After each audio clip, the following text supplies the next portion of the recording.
Hey everybody, welcome to the Let's Excel channel.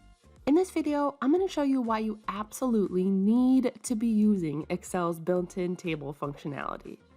Arranging your data to look like a table and using Excel's built-in table function are two very different things. Tables in Excel are more than just your data with borders around it. A table allows you to analyze your data quickly and easily. Let's see how easy and useful tables can be. To insert a table, first click any single cell in your data set. On the Insert tab, in the Tables group, click Table. Similar to pivot tables, Excel automatically selects the data for you. Make sure the My Table Has Headers checkbox is checked, then click OK.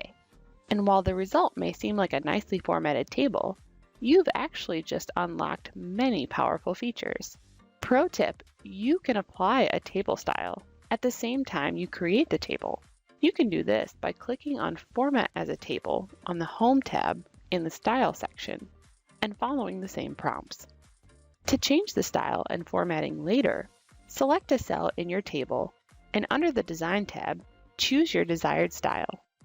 You can now sort your table or filter your table, similar to using the filter function. You'll see that when your table is selected, the Design tab appears on your ribbon. This is where you can find and edit the properties of your table. For example, you can apply a total row, which is similar to a pivot table in that it can calculate different values for any column, like average, count, min and max, sum, and more. Did you know that Excel uses the subtotal function instead of your standard average, sum, min, max functions? They do this because the subtotal function allows Excel to accurately calculate the table totals of filtered tables, which is not possible with your standard functions. Want to make your table larger?